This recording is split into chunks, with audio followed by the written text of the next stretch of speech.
Hello बच्चों।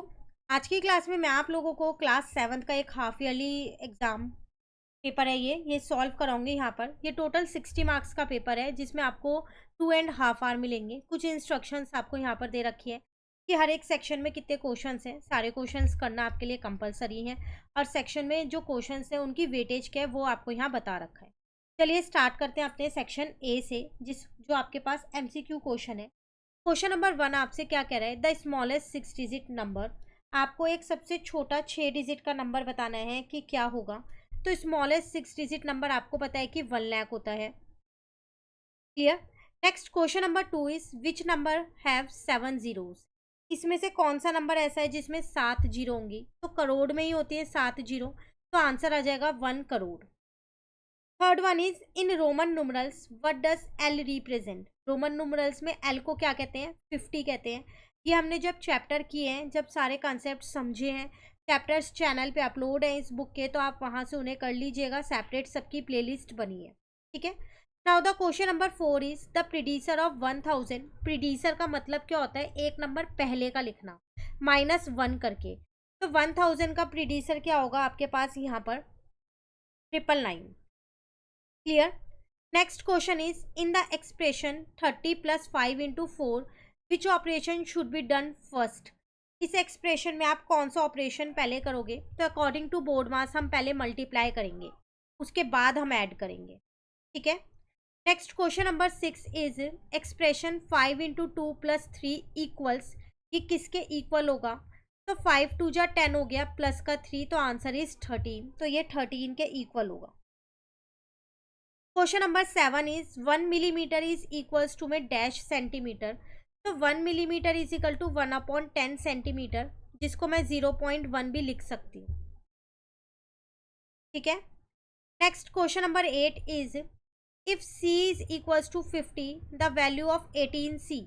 अगर c की वैल्यू यहाँ 50 है तो 18c की वैल्यू कितनी होगी। तो आपको कुछ नहीं करना, 18 को 50 से मल्टीप्लाई कर देना है। तो 5 8 जा आपके पास 40 हो जाएगा, और 5 1 जा 5 और 9, तो 900 आपका आंसर आ जाएगा। क्लियर है। Question number 9 is which of the following is return correctly in Indian place value system. इनमें से कौन सा नंबर है जो बिल्कुल सही लिखा हुआ है according to Indian place value system. तो अगर आप कॉमाज यहाँ पर देखें तो उसी से ही पता लगा सकते हैं। तो बी वाला आपका आंसर सही है, क्योंकि पीछे से 3 छोड़नी है, फिर 2 छोड़ना है, फिर 2 छोड़ना है। Clear. Question number 10 is place value of 7 in this. 7 की प्लेस वैल्यू बतानी है, तो वो 70,000 होगी। 10,000 वाले प्लेस पे है, तो आंसर इसका डी आ गया। सेक्शन ए हमारा यहाँ कंप्लीट हो गया। आते हैं हम अपने सेक्शन बी पे। इसमें आपसे क्या कह रहा है, वेरी शॉर्ट आंसर क्वेश्चंस हैं। Right the given number below in words. इनको आपको क्या करना है, वर्ड्स में लिखना है। तो चलिए फिर यहाँ पर लिखते हैं इनको वर्ड्स में। तो क्वेश्चन नंबर है हमारे पास 11 का। अगर मैं ए पार्ट देखूं तो मैं इसको यहाँ लिख सकती हूँ 3,06,000, ठीक है। इसका जो बी पार्ट है वो है 70,53,138। तो हम इसको लिख सकते हैं 70 लाख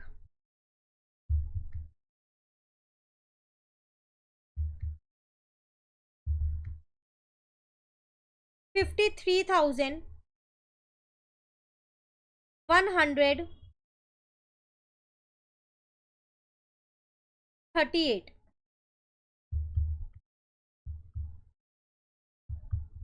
ठीक है। कंप्लीट क्वेश्चन नंबर 11 आपका। आते हैं क्वेश्चन नंबर 12 पे। Right formulas for the perimeter. आपको क्या करना है, इनका फॉर्मूलाज लिखने हैं। सिर्फ फॉर्मूला लिखना और कुछ नहीं करना। A triangle with all 3 sides equal और अ रेगुलर हेक्सागन। तो जिसकी तीनों साइड इक्वल होती है, आपको फॉर्मूला किसका लिखना है, पेरीमीटर का। तो उसका पेरीमीटर क्या होता है हमारे पास, 3 मल्टीप्लाई साइड होता है,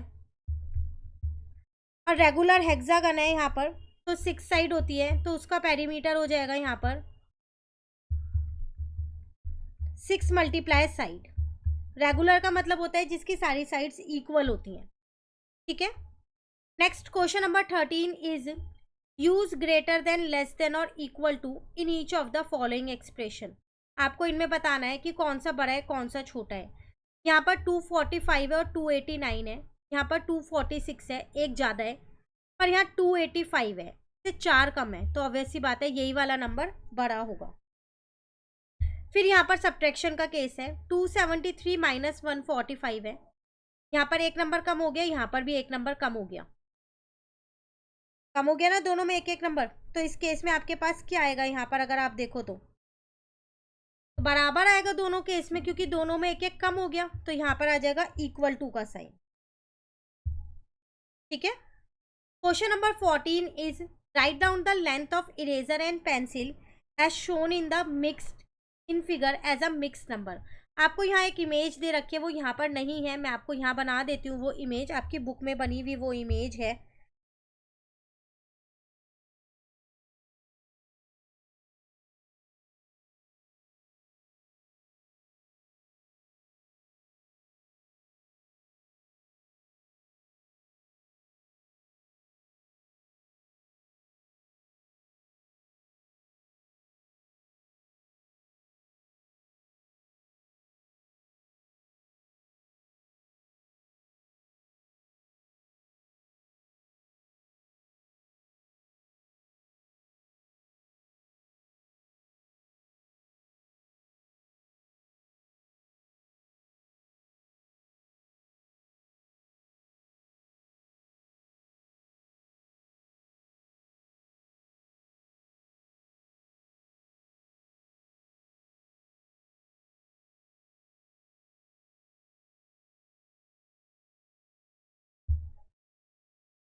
तो ये इमेज है, तो ये इरेजर और पेंसिल ऐसे बनी हुई है आपके पास, एग्जाम में प्रॉपर बनी आएगी, तो आपको इसको मिक्स फ्रैक्शन में लिखना है। तो अगर मैं इरेजर का केस देखूं तो वो मेरे पास है 2 4/10, क्योंकि 2 यूनिट तो पूरी है और बाकी ये 4 पे टच हो रही है। अगर मैं यहाँ पर पेंसिल का मिक्स फ्रैक्शन देखूं तो वो मेरे पास है 4 5/10, 5 पे टच हो रहा है ना, तो 4 5/10। आपको क्या करना था, सिर्फ और सिर्फ मिक्स नंबर में लिखना था। क्लियर। क्वेश्चन नंबर 15 है, आपको इनका प्रोडक्ट कैलकुलेट करना है, तो डायरेक्टली नहीं करेंगे, कुछ इजी मेथड हम यहाँ पर यूज़ करेंगे।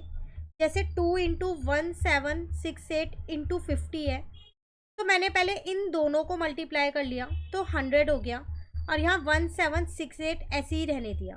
अब इन दोनों को मल्टीप्लाई कर दिया। तो इजी वे में आपको क्या करना है, कैलकुलेट करना है। ऐसे 25 इंटू में 240, यहाँ पर आपको दो ही नंबर दे रखे हैं, दो से ज़्यादा तो दे ही नहीं रखे, तो फिर आप इसको कैसे कैलकुलेट करोगे जब आपको ये दो ही दे रखे हैं। तो आप 25 को 100 डिवाइडेड बाय 4 लिख सकते हो, काटोगे 25 ही आएगा, इसको इससे काटोगे 60 आ जाएगा, देन 100 इंटू में 60 कर दो, आपका आंसर 6000 आ जाएगा। क्लियर है। चलिए नेक्स्ट क्वेश्चन नंबर 16 आपसे क्या कह रहा है, आपको इसके अंदर पैटर्न को कंप्लीट करना है। एक पैटर्न आपको दे रखा है 8 2/10, 8 7/10, 9 2/10, देन 9 7/10 हो जाएगा, और 10 2/10 हो जाएगा। दिख रहा है ना, 5/10 का गैप है, तो मैंने क्या किया, 5/10 सब में आगे ऐड ऑन कर दिया। क्लियर। चलिए now question number 17 is Using all digit from 0 to 9 exactly once, the first digit cannot be 0. To create a 10 digit number and write the largest multiple of 5. 0 to 9 तक के आपको digits को use करना है और इस तरीके से यूज़ करना है कि 0 फर्स्ट डिजिट पे नहीं होनी चाहिए और सारे डिजिट्स को सिर्फ एक ही बार यूज़ करना है। आपको एक लार्जेस्ट आपको एक नंबर बनाना है 10 डिजिट का, जो लार्जेस्ट मल्टीपल हो आपके पास 5 का। तो लार्जेस्ट मल्टीपल ऑफ 5 चाहिए तो ऑब्वियस सी बात है 0 या 5 लास्ट में लिखना पड़ेगा, है ना। तो हम यहाँ पर करते हैं इसको।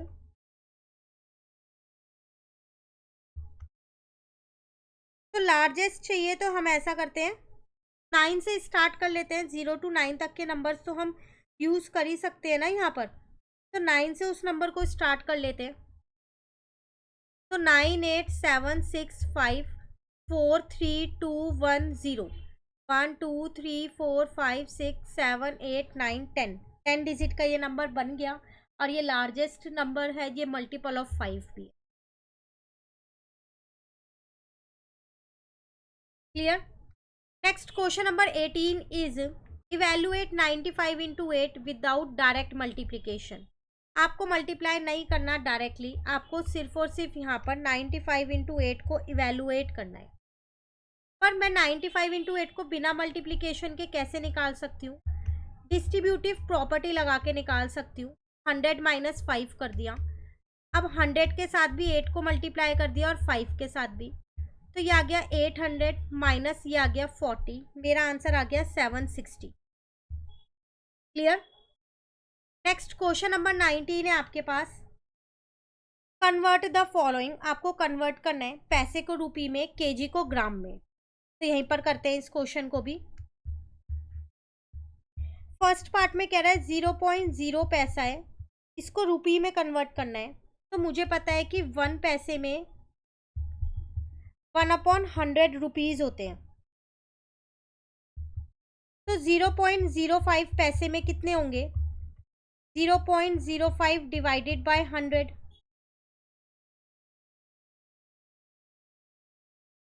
तब यहाँ से पॉइंट हटाऊंगी तो 2 0 और ऐड हो जाएंगी यहाँ पर, तो ये हो जाएगा 5 अपॉन में 1 2 3 4 10,000। तो 1 2 3 4 डिजिट्स छोड़ दी क्योंकि नीचे 4 0 है और पॉइंट लगा दिया। तो ये मेरा हो गया यहाँ पर रुपये में कन्वर्ट। क्लियर। इसी का एक बी पार्ट भी है हमारे पास, उसमें हमसे क्या कह रहा है यहाँ पर 0.001 केजी को ग्राम में करना है, केजी को ग्राम में करना है। तो हमें पता है 1 केजी में 1000 ग्राम होते हैं, तो फिर इतने केजी में कितने ग्राम होंगे? तो 0.001 इंटू में 1000 कर दूंगी, यहाँ से पॉइंट हटाया नीचे 3 0 आ जाएंगी, ये कट गई आपस में, तो 1 ग्राम मेरा आंसर आ गया। Clear. Now the question number 20 is simplify करना है 4 ब्रैकेट में x plus Y minus Y. तो 4 अंदर दोनों के साथ इंटू होगा, तो 4x प्लस का 4y माइनस वाई हो गया। तो 4x ये दोनों लाइक टर्म्स हैं तो सॉल्व हो गई 3y, यही मेरा आंसर है। Clear. Now question number 21, how many coins should be stacked to match the height of statue of unity 180 metre assuming each coin is 1 millimetre thick. Question chapter number 1 का question है ये आपके पास। यहाँ पर कह रहा है कि कितने कॉइन्स आपको चाहिएंगे अगर स्टैचू ऑफ यूनिटी की जो हाइट है वो 180 मीटर है और कॉइन्स की जो थिकनेस है वो 1 मिलीमीटर है। पहली बात तो यूनिट्स अलग है, दोनों की सेम करना पड़ेगा, तो मैंने यहाँ पर लिख दिया। क्वेश्चन नंबर है मेरे पास 21,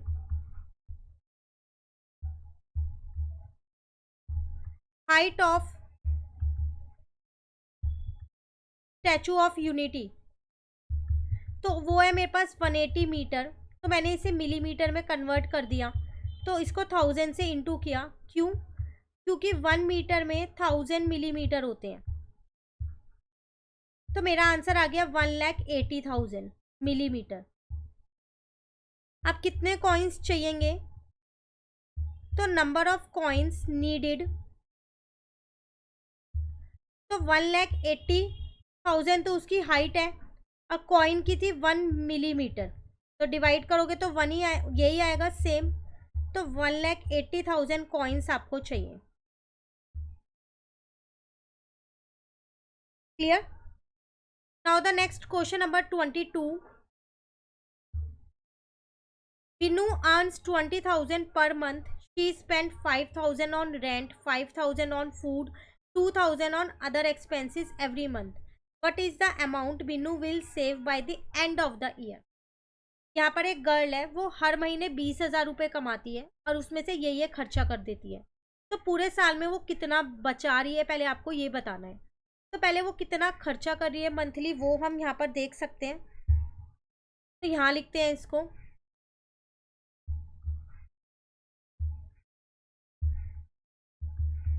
total expense of a month, एक महीने का कितना खर्चा है उसका, 5,000 रुपये वो रेंट पे देती है, 5,000 रुपये वो खाने पे लगा रही है और 2,000 रुपये वो अदर खर्चा कर रही है। तो टोटल उसका 12,000 का तो खर्चा है महीने का। ठीक है, टोटल अर्निंग कितनी है उसकी? टोटल अर्निंग पर मंथ, एक महीने में वो 20,000 रुपये कमा रही है, तो टोटल सेविंग निकल जाएगी यहाँ से। टोटल सेविंग पर मंथ तो वो आ जाएगी 20,000। इसमें से 12,000 क्या कर दूंगी मैं, यहाँ माइनस कर दूंगी, तो 8,000 रुपये वो हर महीने के बचा रही है। तो वो पूरे साल का कितना बचाएगी? Total saving per year. तो 8,000 को क्या करूंगी, एक साल में 12 महीने होते हैं, तो 12 से इंटू कर दूंगी, ये एक महीने का है। तो 96,000 रुपीज ऐसे हैं जो वो पूरे साल में बचा रही है। क्लियर? नेक्स्ट क्वेश्चन है आपके पास। A calculator has only plus 10,000 and 100 plus 100 button. Write an expression describing the number of button clicks to be made for the following numbers. एक कैलकुलेटर है, उसमें आपके पास यहाँ दे रखा है 10,000 का और 100 वाला बटन है। तो इस एक्सप्रेशन को आप किस तरीके से लिखोगे वो आपको बताना है। तो इसको मैं 2 इंटू में 10,000 लिख सकती हूँ, 20,000 हो जाएगा, प्लस 8 इंटू में 100 लिख दूंगी तो 800 हो जाएगा। क्लियर? नेक्स्ट है आपके पास यहाँ पर 92,000 है और 100 का है, तो 92 है। अब आपको 10,000 चाहिए, तो 9 इंटू में 10,000 कर दो, 90,000 हो जाएगा। अभी कितना और चाहिए, 2100 और चाहिए, तो 21 इंटू में 100 कर दो। Clear? Next question number 24 solve करना है आपको। The district market in Begur operate on all 7 day of a week. Rahim supply 9 kg of mangoes each day from his orchard and Sham supply 11 kg of mangoes each day from his orchard to this market. Find the amount of mangoes supplied by them in a week to the local district market. दो जने हैं यहाँ पर, रहीम और शाम, ये दोनों क्या करते हैं, इस मार्केट में मैंगोज की सप्लाई करते हैं, पर वो हर दिन करते हैं। 9 kg राहिम करता है और 11 kg शाम करता है। तो पूरे वीक में कितना सप्लाई हुआ वो आपको बताना है यहाँ पर। तो स्टेटमेंट लिखते हैं यहाँ।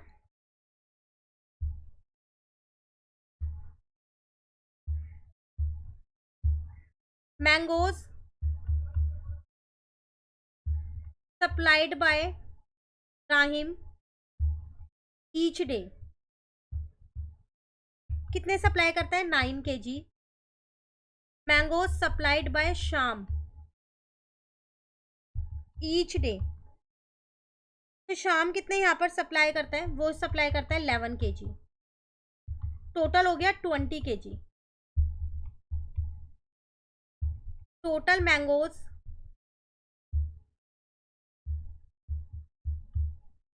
Supplied in each day. आपसे वो कह रहा था कि वीक का बताओ, तो वीक का बताने के लिए क्या करोगे, 7 से into supplied in a week, तो 20 इंटू में 7 कर दोगे तो 140 kg उस मार्केट में हर हफ्ते जो है वो मैंगो है सप्लाई होते हैं। क्लियर। इसी में एक और पार्ट है, B part. During the day time a snail climb 3 centimeter up a post and during the night will asleep accidentally sleep down by 2 centimeter. The post is 10 centimeter high and a delicious on its top. In how many days will the snail get the treat? कह रहा है कि एक दिन के time पे snail जो है वो 3 सेंटीमीटर ऊपर चलता है, रात के टाइम पे वो 2 सेंटीमीटर नीचे। जो वो पोस्ट है वो 10 सेंटीमीटर हाई है और उसके ऊपर एक डेलिशियस ट्रीट रखी हुई है जो उस स्नेल को लेनी है। तो बताओ कितने दिन वो ऐसे लगा देगा इस ट्रीट को लेने में, ये आपको बताना है। ये आपको याद होगा, हमने ये क्वेश्चन एनसीईआरटी की बुक में किया था। तो अब हम इसको यहाँ पर समझते हैं, इसके बी पार्ट को। सबसे पहली बात, snail climbs 3 centimetre per day और वो स्लीप हो जाता है 2 सेंटीमीटर से रात को पर नाइट। तो ओवरऑल वो कितनी प्रोग्रेस कर रहा है? तो नेट प्रोग्रेस उसकी कितनी हो रही है? 1 सेंटीमीटर। एक दिन में वो 1 ही सेंटीमीटर चढ़ पा रहा है क्योंकि वह 3 सेंटीमीटर चढ़ता है, रात को 2 सेंटीमीटर गिर जाता है, तो 1 ही सेंटीमीटर है ना। तो 7 दिन के बाद क्या होगा? After 7 days it reaches 7 centimetre. ठीक है ना। अब 8th डे पे क्या होगा? ऑन 8th डे वो फिर 3 सेंटीमीटर चढ़ेगा, claims 3 centimetre and sleep 3 centimetre. अच्छा वो चढ़ जाएगा तो 7 में 3 सेंटीमीटर चढ़ गया, 10 सेंटीमीटर हो गया। तो अगले दिन 8वें दिन ही उसे वो ट्रीट मिल जाएगी, मिल जाएगी ना। तो बस यहाँ लिख दो सीधा, टू रीच 10 सेंटीमीटर। तो वो आपसे पूछ रहा था इन हाउ मेनी डेज। तो in 8 days snail get the treat. Clear. चलिए नेक्स्ट आते हैं हम अपने सेक्शन ई पे आ गए हम। कह रहा है यहाँ पर एक टेबल दे रखी है जो आपको पॉपुलेशन दिखा रहा है। आपको ये बुक में भी थी टेबल, आपको याद होगा। तो उसी टेबल से रिलेटेड क्वेश्चन है, what was the population of Hyderabad in 2001। सिर्फ पॉपुलेशन ही बतानी है। तो डायरेक्ट उठा के ये आंसर आप यहाँ लिख सकते हो ना। तो इसका आंसर आ जाएगा यहाँ पर 3637483। Which city population has almost double from 2001 to 2011। किसकी पॉपुलेशन डबल हो गई है वो आपको बतानी है, ऑलमोस्ट डबल हो गई। तो अगर आप देखो तो इसकी तो नहीं हुई है, न्यू दिल्ली की भी नहीं हुई है, बेंगलुरु की कह सकते हो गई है। ठीक है। हैदराबाद की अगर मैं यहाँ पर लूँ कि हैदराबाद की हुई है या नहीं हुई, तो इसकी भी ऑलमोस्ट हो गई है। और यहाँ पर अगर मैं बोलूँ कि अहमदाबाद की हुई है या नहीं हुई, तो सबसे ज़्यादा अगर आप देखो तो ये बेंगलुरु की पॉपुलेशन है जो ऑलमोस्ट पूरी डबल हुई है। बाकी सब डबल से थोड़ी कम ही है। तो आप इसका सीधा सीधा एक ही आंसर लिख सकते हो, Bengaluru. Clear. Next C part में क्या कह रहे हैं, by how much did new Delhi's population grow between 2001 and 2011। कह रहे कितनी पॉपुलेशन ग्रो हुई है। तो अगर मैं इनका डिफरेंस निकाल दूं, 1,10,708.35 में से 98,79,000, सॉरी ये 1 करोड़ था, 1 लाख नहीं था, 1,10,07,000 है ना। में से अगर मैं इसको माइनस कर दूं तो मेरा आंसर आ जाएगा। बस सिंपली आपको माइनस करना और यहाँ आंसर लिख देना। ठीक है। Next, which city had the largest population in 2011 में सबसे ज़्यादा पॉपुलेशन की। तो देख के पता चल रहा है मुंबई की और किसी की नहीं है एज कंपैरिजन टू अदर 4। तो आप सीधा यहाँ लिख सकते हो विच सिटी, तो मुंबई। क्लियर हो गया। चलिए क्वेश्चन 26 पे आते हैं। A company reported it annual profit, एक कंपनी है उसने अपना एनुअल प्रॉफिट यहाँ पर बताया हमें, ईयर 1 में, ईयर 2 में, ईयर 3 में। पर right the profit of year 2 in words, इसको आपको वर्ड्स में लिखना है। फर्स्ट वाले का आंसर है ये, लिख सकते हो आप। 7,78,456, ठीक है। बी वाले में क्या कह रहे हैं, right the profit of year 3 in words, अब इसको लिखना है वाले को, पर इंटरनेशनल में लिखना है। तो ये आ जाएगा मेरे पास 900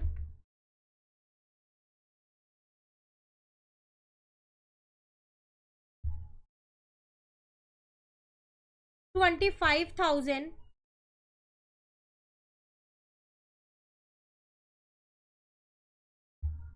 874,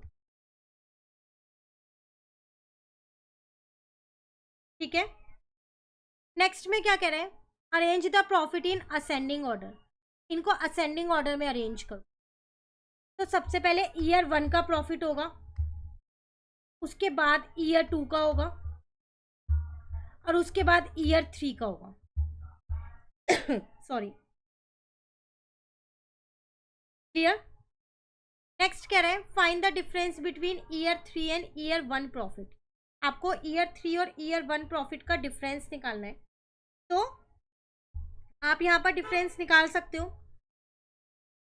925874 में से माइनस करना है ईयर 1 543210, तो फाइनली आंसर आ जाएगा 382664। Clear. Now question number 27, Raja and Joy are friends who love collecting marbles. Raja is starting with 1023 marbles in his collection. One day he bought 125 more marbles to add to his collection. Joy, on the other hand, had 1022 marbles to begin with. On the same day, he managed to buy 128 more marbles. Both of them were curious to know who had a larger collection after their purchase and by how much. Instead of calculating directly, they try to compare the situation logically. दो जने हैं यहाँ पर, उन्होंने क्या किया, दोनों को मार्बल्स कलेक्ट करने का बहुत शौक था। तो राजा है और एक जॉय है। राजा के पास स्टार्टिंग में इतनी मार्बल्स थी, उसके बाद उसने कुछ मार्बल्स खरीदी 125, वो इसमें ऐड कर दी। जॉय के पास इतनी मार्बल्स थी, इससे कम थी स्टार्टिंग में, उसने और मार्बल्स खरीदी और ऐड कर दी, तो उसने 3 मार्बल्स फालतू खरीदी है, जॉय के पास ज़्यादा है। तो उन्हें कंपेयर करना है कि किसके पास ज़्यादा है बिना कैलकुलेशन के। Right an expression for the total marbles Raja has now and the total marbles Joy has now. आपको पहली बात तो इसको एक्सप्रेशन में लिखना है कि इनका एक्सप्रेशन क्या होगा दोनों का। तो राजा के पास कितनी मार्बल्स हैं वो बतानी है, और जॉय के पास कितनी है वो।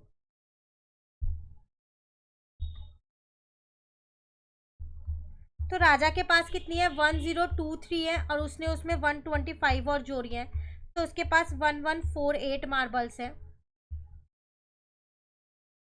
और जॉय के पास कितनी है यहाँ पर, उसके पास पहले इतनी थी, उसने उसमें 128 और जोड़ दी, तो उसके पास 1150 मार्बल्स है, ठीक है।